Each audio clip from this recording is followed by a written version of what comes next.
Adilah pada kami tak bodoh, meski memang kami tak pandai. Tapi kami berjanji akan tetap mengkritik sesuai isi hati. Hei penguasa, ini kami rakyat jelata. Engkau ada untuk siapa? Hei penguasa, ini kami rakyat jelata. Mau sampaikan semua keluh kesah. Bekerjalah dengan hati, pakai empati. Jangan banyak intrik, apalagi bikin taktik. Bijaklah dalam membuat peraturan. Jangan sampai bikin aturan yang berat sebelah.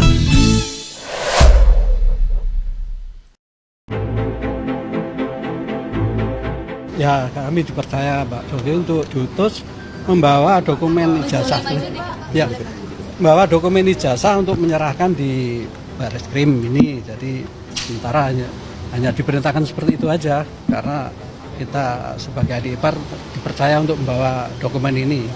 Gitu. Dan sekarang sudah diserahkan ke Bareskrim, dan nanti untuk selanjutnya untuk bisa menerangkan adalah dari penasihat hukum maupun di Bareskrim. Hanya itu aja. Cepat selesai ini dan cepat gamblang gitu, ya kan? Ada pesan khusus nggak yang disampaikan langsung dari Pak Jokowi? Tidak ada. Dalam mengantarkan Tidak ada, hanya membawakan dokumen ini aja itu untuk diserahkan ke Bareskrim. Ya, akhirnya setelah bertahun-tahun ini isu ijazah Jokowi hanya dianggap sebagai suara nyamuk barangkali di telinga kekuasaan. Bareskrim memanggil keluarga Jokowi, bukan buzzer, bukan relawan, bukan influencer, tapi keluarga kandungnya. Saya kira ini bukan cuma soal dokumen akademik, ini sudah jadi drama politik kelas Wahid. Jadi kuasa hukum Jokowi, Rifai Kusumanegara, yang barusan kita lihat dengan gaya kepo tapi kalemnya, gitu, menyatakan bahwa keluarga dan ajudan sudah datang membawa ijazah asli dari Solo ke Jakarta. Wow, ijazahnya tentu istimewa sekali ya, mesti diantar langsung oleh keluarga.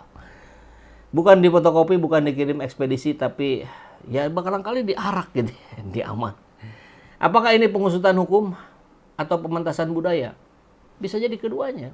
Tapi yang jelas ini bukan lagi masalah akademik. Ini soal simbol kekuasaan yang sedang digugat keabsahannya. Meskipun mantan gitu ya. Tapi kinerja pemerintah hari ini patut diapresiasi. Dan yang lebih heboh dari ijazah ini tentu kita lihat tadi prosedurnya. Pihak Bareskrim menyatakan sudah memeriksa 26 saksi, alumni, staf kampus, KPU tadi ada kalau nggak salah, bahkan tempat percetakan. 34 lembar dokumen administrasi Fakultas Kehutanan UGM, 5 bundel teman-teman satu angkatannya, 3 bundel lagi dari UGM. Ada juga bundel dari SMA 6 Surakarta. Wah, ini kan luar biasa. Ini pertanyaan netizen yang nakal nih, penyelidikan atau persiapan reuni akbar? Ya, selama ini padahal rakyat minta transparansi dan jawabannya sering tidak dilayani, itu hoax ya, konspirasi dan sebagainya. Hal-hal ini yang sering kita dengar dari sudut pandang mereka. Tapi sekarang negara serius. Mungkin karena tekanan publik tak bisa lagi ditepis dengan meme, buzzer.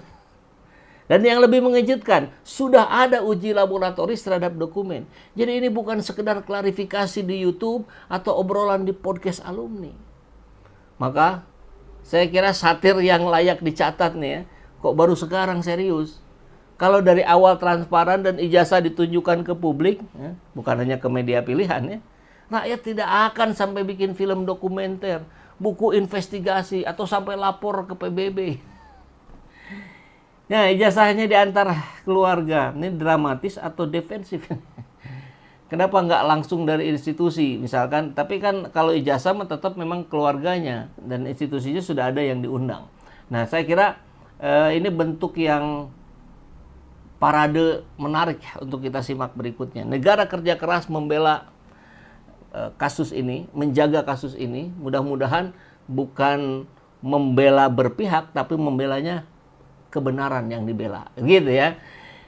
karena ini urusan besar, bukan hanya sekedar urusan ece-ece.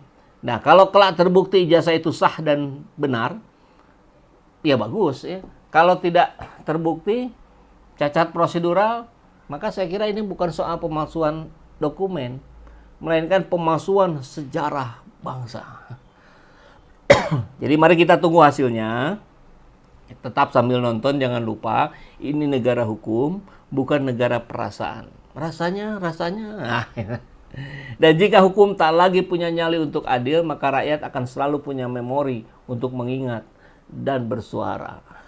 Begitu ya. Dan pertanyaan bagaimana kabar Pak Rizal, tentu kita akan sampaikan juga ini yang semestinya dihadiri oleh Pak Rizal tapi tidak hadir beliau.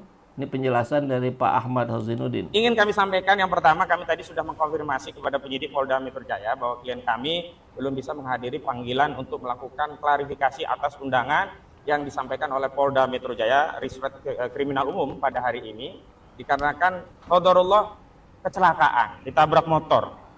Jadi ada panggilan qadarullah mau hadir tapi kecelakaan dan sampai hari ini sakit, ditabrak motor. Kemarin malam. Ya, kemarin malam kecelakaan, ditabrak motor sehingga kami ditunjuk untuk datang begitu. Itu yang pertama terkait ketidakhadiran klien kami yang bernama Rizal Valdi. Ingin kami sampaikan yang pertama, kami tadi sudah mengkonfirmasi. Itu ya informasinya, jadi beliau tertabrak motor. Tapi saya sudah WA langsung Pak Rizal, beliau menyatakan alhamdulillah sudah proses pemulihan ya. Jadi hari ini masih dalam proses pemulihan itu, tapi insya Allah kondisinya baik. Nah, ini salah satu foto Pak Rizal ketika ditangani di Rumah Sakit Muhammadiyah kemarin ya. Dan yang tak kalah menarik, beredar lagi video ya, cukup viral ini dari jurnalis senior, saya biasa manggilnya Kang Aendra, bicara tentang Bambang Tri. Ini ramai lagi di berbagai media sosial, kita tonton ya. Karena Bambang Tri ini cerdas. Satu, nomor palsunya aja tahu. Nomor ijazahnya aja tahu. Siapa yang dipalsu? Hari Mulyono. Itu UGM. Saya udah investigasi. Begitu investigasi di Jogja, saya udah mau diterima sama Humas UGM, Bambang Tri ditangkap di Jakarta. Angkatan 85 sekarang nggak mau ngomong. Angkatan 85 udah nggak mau ngomong. Pertama, takut. Kedua, ada yang sudah jadi komisaris. Ketiga, ada yang sudah aman. Dosa besarnya siapa? Yang sekarang menjabat setlet. Dia adalah rektor aktif waktu itu. Dia tahu banget. Sutioso waktu itu kepala BIN. Beli buku Jokowi Undercover 1. Lewat siapa? Lewat intelijen. Intelijen siapa? India. Kan gila. Harganya berapa Pak Menteri? Harganya 5 juta. Buku harga 150.000. Lalu Kang Yayat, Jenderal Yayat, ngomong, saya pernah bawa nih buku itu. Tapi sejak buku itu saya pegang, saya dipanggil atasannya. Siapa? Wiranto. Dia nggak pegang. Yang menarik, saya sedikit meloncat. Soal Singapura. Bapak-bapak, Ibu tahu kan anak-anak Jokowi semua di Singapura kan? Nah, ada siapa di sana? Jokowi kan tukang kayu. Lalu kok anaknya di Singapura semua? Ya ada neneknya di sana. Ya ini seingatan saya, ini backgroundnya itu ada tulisan For Asli, itu di Bandung, tapi antara 1 sampai 2 tahun yang lalu lah kejadiannya. Jadi ini ternyata viral lagi, mungkin menjadi informasi baru bagi masyarakat ya.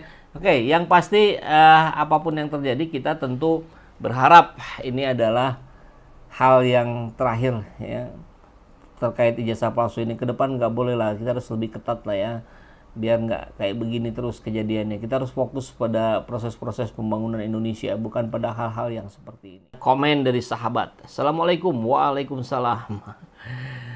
Mungkinkah sudah diskenariokan yang akhirnya tetap memenangkan Jokowi? Ya, apa yang tidak mungkin gitu. Tapi tentu semua pihak sudah menyiapkan plan A, plan B, plan C-nya gitu kan. dari awal Jokowi sudah melecehkan hukum.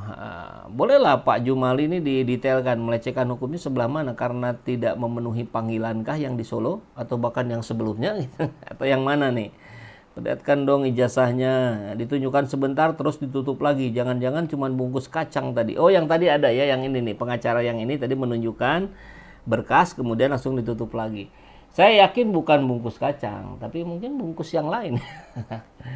Ternyata ada ijazah aslinya, tapi beda dengan yang beredar. Kalau gitu gimana ya? Ya ini sudah masuk ranah pengadilan, nanti pengadilan yang akan memprosesnya tentu. Tapi mata netizen ini akan sangat mengawasi.